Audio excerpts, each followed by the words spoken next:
Assalamualaikum warahmatullahi wabarakatuh. Kembali bertemu dengan saya Irveldi di channel Radiasi Positif. Channel yang membahas berbagai tema sosial di seputaran kita yang selalu dibahas dengan perspektif of the box dari sudut pandang yang berbeda, di mana dengan cara itu kita berharap akan mendapatkan pencerahan-pencerahan dan membuka cakrawala kita tentang permasalahan yang kita akan bahas. Dan lalu kita akan mendapatkan kesimpulan yang logis dan rasional sehingga kita bisa mendapatkan pedoman tentang masalah yang akan kita bahas. Oke, langsung aja. Khusus kali ini saya akan membahas tentang musik, tentang seputaran dunia musik. Banyak yang bertanya ke saya, khususnya musisi-musisi muda, bagaimana mereka bisa membentuk sebuah band, atau mereka banyak bertanya ke saya, bagaimanakah proses terbentuknya sebuah band sehingga bisa menghasilkan karya yang bagus. Mereka butuh mempertanyakan tahapannya seperti apa. Apakah berkumpul dulu personil-personil band tersebut, lalu duduk berembuk, menentukan jenis musik, konsep musik, dan menghasilkan karya musik. Ataukah ada beberapa personil yang menawarkan konsep dulu, lalu ditawarkan kepada para personil yang lain, sehingga digodok mengikuti konsep tersebut. Nah, ini yang tahapan-tahapan ini ada berbagai banyak macam cara, dan itulah yang ditanyakan oleh para musisi, yang mana tahapan yang efektif. Tentunya tidak ada pakem yang standar dari berbagai jenis tahapan tadi, ada 1001 cara tahapan proses untuk membuat sebuah band dan kemudian menghasilkan karya yang bagus. Tidak ada pakem yang standar.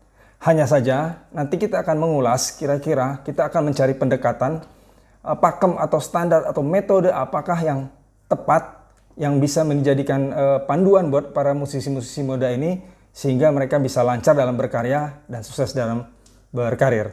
Itu yang akan kita bahas, kita harapkan bisa menjadi pendekatan buat kita. Saya akan memulai pembahasan ini didasari atas dua pedoman. Pertama, referensi. Referensi itu adalah berdasarkan kisah sejarah dari band-band besar yang sukses, bagaimana mereka berproses. Kedua adalah saya akan menarik kesimpulan logis dari berdasarkan hal tersebut. Jadi saya akan mengacu kepada referensi.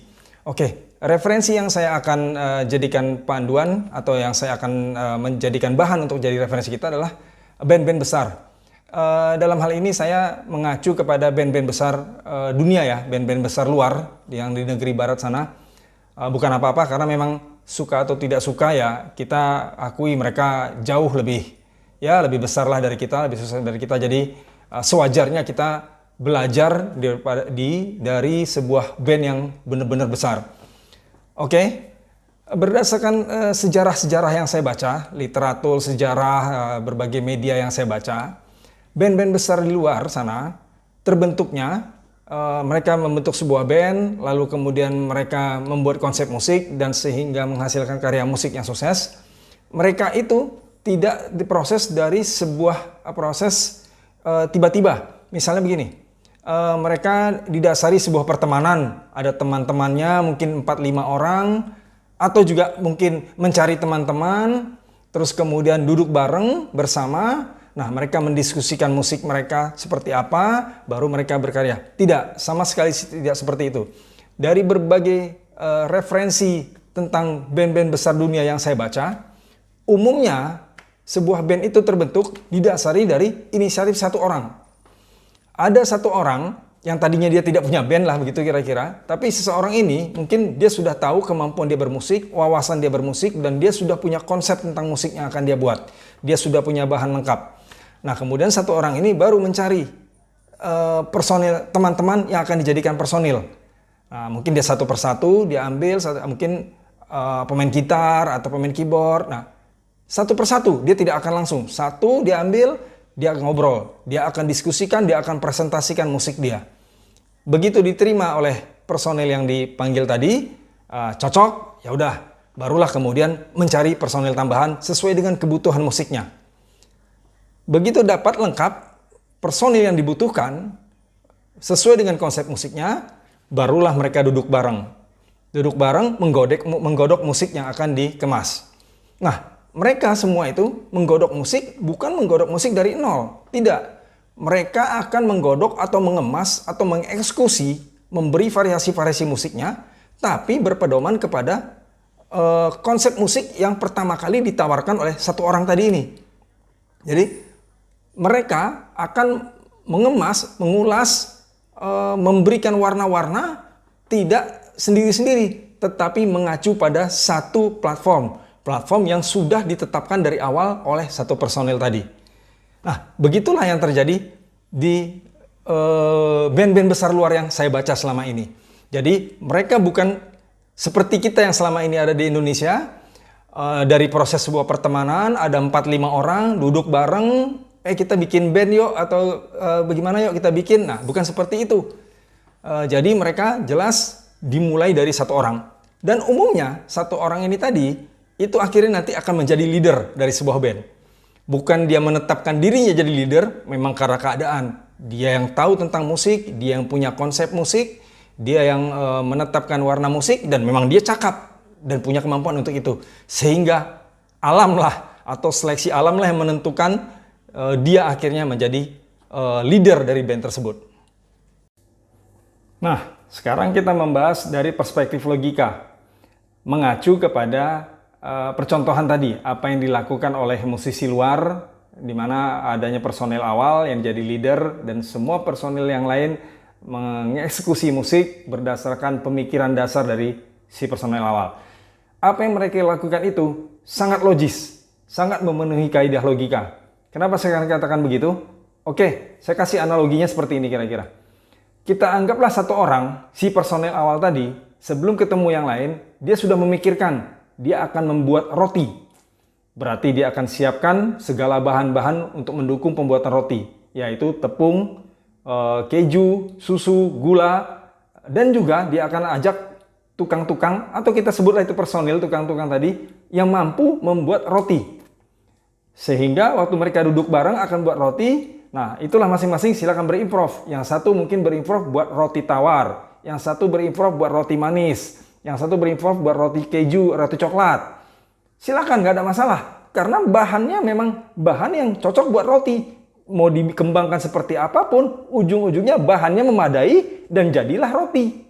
Berarti dari awal sudah jelas. Mereka tidak akan perdebatkan materinya. Nah, berbeda jauh atau menyimpang jika satu orang personel awal tadi, dia mengumpulkan anggaplah pasir, kayu, semen, kapur, cangkul, dan juga tukang-tukang bangunan.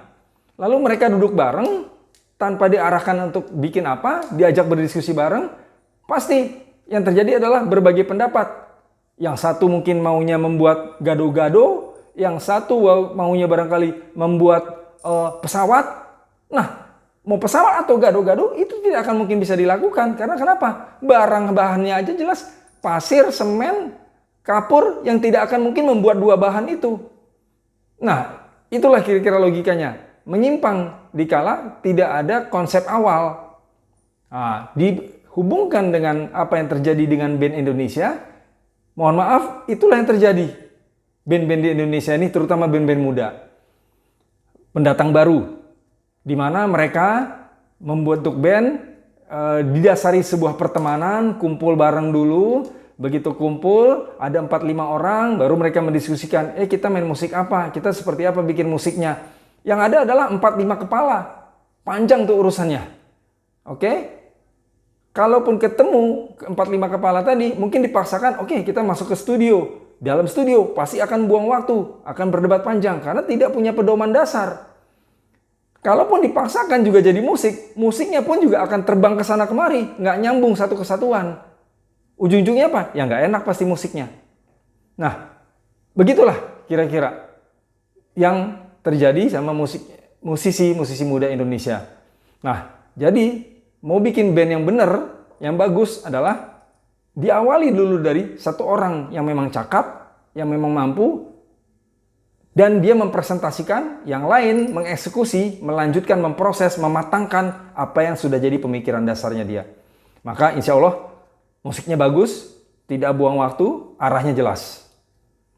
Begitulah kira-kira sekedar gambaran saya untuk jadi rumus buat membuat band baru. Sekali lagi saya sampaikan, apa yang saya sampaikan ini bukan hukum pasti, ini hanyalah opini, tapi ini pendekatan-pendekatan supaya menjadi pedoman kira-kira bisa jadi gambaran, dan saya juga sudah nyampaikan tadi berdasarkan logika kenapa pilihan itu, cara ini dianggap mendekati benar untuk bisa dipraktekkan. Semoga bisa disimak dengan baik, diambil poinnya, dan mudah-mudahan teman-teman musisi bisa sukses selalu. Wassalamualaikum warahmatullahi wabarakatuh.